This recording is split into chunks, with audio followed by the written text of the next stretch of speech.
Hey everybody, it's Travis here from Brainpulp, and I'm going to be picking up with the Amonkhet Spoilers pretty much right where Ed left off.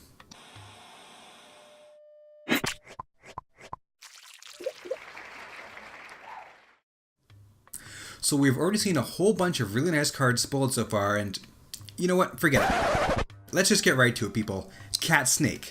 There is a Cat Snake, the Prowling Serpapord. I'm pretty sure I didn't get that one right. Anyway, I thought Wizards of the Coast operated out of Seattle, not the island of Dr. Moreau. Cat plus snake, cat snake. I mean, I was all down with the cat monkey from Kaladesh. That thing was awesome, and actually kind of fun and limited as well. But that was mammal. Now we have reptile-mammal hybrids? WTF, Wizards, WTF. Anyway, crazy geneticists and furry fetishes aside, this is actually a really great card. I mean, really great. I love anything that can't be countered, and he makes your creature spells uncounterable. Plus, he's a 4/3 for only 3 mana. I'd be fine with a 2/2 for that cost and those abilities. Okay, now that I've got that in my system, let's quick look at some of the other cards. There was the Aven Mind Sensor, which will be seeing a reprint for the first time since it was released in Future Sight, and it has been upshifted to rare. Another tutor hate card in Magic the Gathering, and because of the flash of the creature, it's essentially at instant speed. Plus, you get a bonus 2/1 flyer out of the deal. Now, I don't do predictions for the most part because I'm mostly still a noob in the grand scheme of things, but does anyone else seem to think this is implying there might be some tutor spells in this set? Renewed Faith has also been reprinted at Uncommon. It's an instant where you can gain 6 life for 3 mana, or it can be cycled for 2 mana and you gain 2 life instead.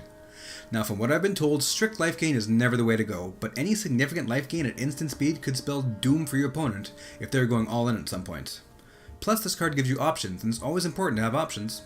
And I gotta say, I love the flavor and title. If I saw a 20-foot cat god walking down the street, I'd consider my faith renewed. Unwavering Intuitive is a 3/2 with Vigilance and an Embalm cost of 5. Actually seems like a good enough creature overall, and the Embalm cost is just icing on the cake, or a bacon garnish on the Caesar, or Bloody Mary for those of you in the States who don't like fish juice in your drink. It's basically the same thing. Having a use for mana late game is always valuable. Now, Embalm can't be done at instant speed, so you can't say flash him in as a blocker, but it also doesn't have to be done as a creature dies, so again, it's giving you options. The dual lands in the set have been spoiled as well, and before we go on to that, ladies and gentlemen, boys and girls, I present to you the most uninspired, boring name for a Magic card to date. Irrigated Farmland. That's just, I mean, it is what it is. Quite literally, it is irrigated farmland. Now, names aside, it's a Plains island that enters tapped and can be tapped for either blue or white, and it also has cycling too. And that's, well, nice. It's nice to have the option of taking a slower start or being able to draw something more helpful later on. This can also work towards getting Delirium if that's your thing. The other lands in the cycle with more interesting names. That's right, Irrigated Farmland, your name is uninteresting. Anyway, there's Sheltered Thicket, Scattered Groves, Canyon Slough, probably didn't get that one right, and Fetid Pools. Now there's a cool name. All with the same cycling cost. Now they can't be pulled with, say, Evolving Wilds, but I believe they can be pulled with the fetch lands, but I'm honestly not sure if it would enter tapped or not at that point, as the two cards seem to contradict one another. Also, the basic land cycle is out. Now let's just get this clear. I don't know thing one about art. I think Kung Fu Hustle was art. I think Lady Gaga is a talented pop star, and that's as far as I'll go on that one. So factor that in when I say this, but I am really digging the art on some of these basic land cards.